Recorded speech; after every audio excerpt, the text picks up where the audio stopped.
आप सभी को Radhe Radhe. Learner lab YouTube channel में स्वागत है। अगला क्वेश्चन है, पिछले क्लास में हम इससे संबंधित क्वेश्चन देखे थे तो वहां पर था कोई भी हल नहीं है। अगला क्वेश्चन है अनंतता अनेक हल है। तो अनंतता अनेक हल का भी हम हल करने का तरीका हमारे पिछले क्वेश्चन के हिसाब से ही रहेगा। समीकरण हमारे पास है 2x प्लस 3y। समीकरण 2x plus 3y equal to 7 और k minus 1x plus k plus 2y is equals to 3k की तुलना a1x plus b1y equal to c1 और a2x plus b2y equal to c2 से करने पर given equation are comparing linear equation. Comparing करेंगे तो हम जो वेरिएबल है उसके कोएफिशिएंट का कंपेयरिंग करेंगे तो ये हो जाएगा a1 इज इक्वल्स टू 2, फिर हमारे पास b1 इज इक्वल्स टू 3 और c1 is equals to 7। Minus में रहेगा तो माइनस में लेंगे, हम पिछले क्वेश्चन में आपको बता चुके हैं। हमारे पास अगला है हमारे पास a2 इज इक्वल्स टू यहाँ पर x के सामने जो है उस पूरे को लेंगे k minus 1। b2 is equals to वैसे y को छोड़ के शेष को लेना है। b2 के y के सामने हमारे पास है k प्लस 2। हमारे पास c2 का वैल्यू है यहां पर है 3k। कितना है? 3k है।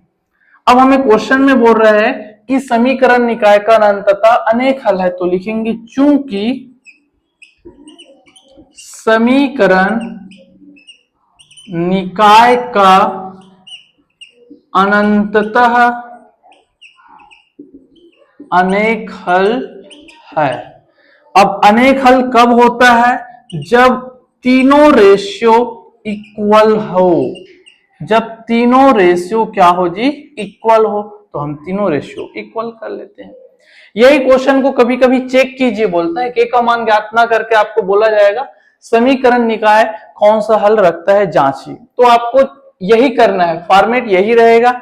आपको ये फॉर्मेट ही लेके चलना है, वैल्यू रख के आगे देखना है क्या तीनों इक्वल मिल रहा है, तीनों का वैल्यू, तो हम बोलेंगे यह अनंतता अनेक हल रखता है।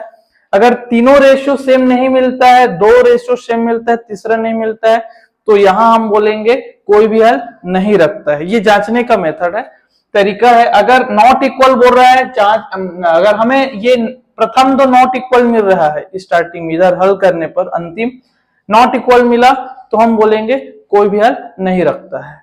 ऐसा क्वेश्चन भी यहां से बनता है। अब यहां हमें k का वैल्यू निकालना है जब अनंतता अनेक हल है, अनंतता अनेक हल है तो ये कंडीशन फॉलो करता है। इसमें हम वैल्यू रख के हम k का वैल्यू निकाल लेते हैं। a1 हमारे पास 2 है और a2 का वैल्यू हमारे पास k माइनस 1 है। b1 का वैल्यू है हमारे पास 3 है और b2 का वैल्यू हमारे पास है k प्लस 2। c1 का वैल्यू हमारे पास 7 है और c2 का वैल्यू हमारे पास 3k है। अब यहाँ पर हम सॉल्व करते हैं, जो k के वैल्यू के ऊपर डिपेंड करता है इसका सॉल्यूशन।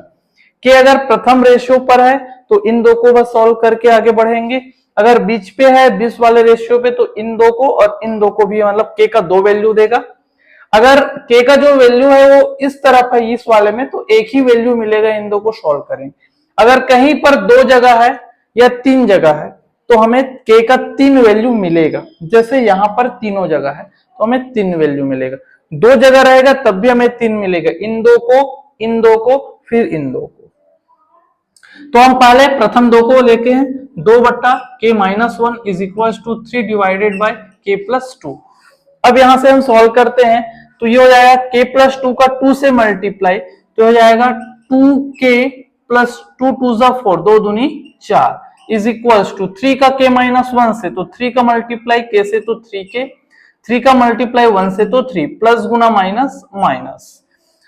जब क्रॉस मल्टीप्लाई करते हैं इक्वल वाले को तो हर का डिनोमिनेटर का और सॉल्व नहीं होता है।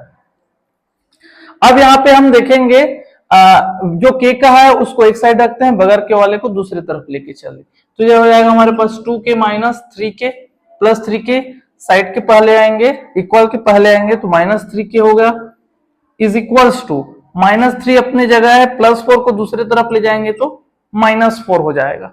यहाँ अलग अलग साइन है तो घटेगा, 3 में 2 कम करेंगे तो हमारे पास 1 बचेगा और 3 बड़ा इसलिए माइनस, सेम साइन है तो 8 होगा, 3 प्लस मतलब 4 में 3 को 8 करेंगे तो हमें 7 मिलेगा, और जो दोनों में साइन रहता है 8 करते समय तो वही साइन लगता है, दोनों तरफ माइनस है तो वो कट जाएगा, k इज इक्वल्स टू 7। अब हम इन दो रेशियो को लेके सॉल्व करते हैं, 3 divided by k plus 2 is equals to 7 divided by 3k, यहाँ भी क्रॉस मल्टीप्लाई होगा, 3 3 जा 9k is equals to 7 into के 7k, 7 इंटू 2 14 प्लस गुना प्लस प्लस, फिर k वाले को हम 9 की तरफ लेके आएंगे तो जो आएगा माइनस हो जाएगा, प्लस है वो इधर 14 ही रहेगा, 9 पे हम 7 कम कर देंगे तो हमारे पास बच जाएगा 2k, 9 बड़ा इसलिए प्लस, इधर हमारे पास 14, फिर k is equals to 14 divided by 2, multiply में और डिवाइड में गया तो k का वैल्यू हमें मिल जाएगा 7, यहाँ भी k का वैल्यू हमें 7 मिला है, यहाँ भी हमें k का वैल्यू 7 मिला है। अब हम अगला देखते हैं अंतिम और प्रथम रेशियो को, प्रथम और अंतिम रेशियो को, क्योंकि k तीनों जगह है या दो भी जगह है तब भी हमें ऐसे ही सॉल्व करना है, 3 वैल्यू मिलेगा k का। तो पहला हमारे पास 2 divided by k minus 1 is equal to 7 divide by 3k, तो यहाँ क्रॉस मल्टीप्लाई करेंगे तो हो जाएगा 3 दूनी 6k is equal to 7 into के 7k प्लस माइनस माइनस 7 1 जा 7। अब यहाँ से 7 को 6 की तरफ लेके आएंगे तो वो माइनस में आएगा क्योंकि वो प्लस में है, -7, अलग अलग चिन्ह है तो घटेगा, 7 में 6 कम कर देंगे तो हमारे पास 1k बच जाएगा, 7 बड़ा इसलिए माइनस लगेगा और इधर भी तो माइनस से माइनस कटेगा तो k का वैल्यू हमारे पास 7। इस प्रकार अगर हमें इस स्थिति में जब अनंतता अनेक हल है, इनफाइनाइट सॉल्यूशन है, उस समय जो k का वैल्यू वो सेम मिलना चाहिए, तभी वो इनफाइनाइट सॉल्यूशन की स्थिति में हमें k का वैल्यू मिलता है। अगर k अलग अलग वैल्यू देता है तो हम बोलेंगे यहाँ अनंतता अनेक हल है, उस स्थिति में k का कोई हल नहीं है बोलेंगे, अलग अलग वैल्यू देता है, तो सेम वैल्यू देता है तो हम बोलेंगे अतः k इज इक्वल्स टू 7, यानी कि हमें k का वैल्यू यहाँ 7 मिला है। अगर अलग अलग k का वैल्यू मिलेगा तो नीचे लिखेंगे अतः k का कोई हल नहीं है। कब? अनंतता अनेक हल के कंडीशन में ये सॉल्यूशन देखेंगे।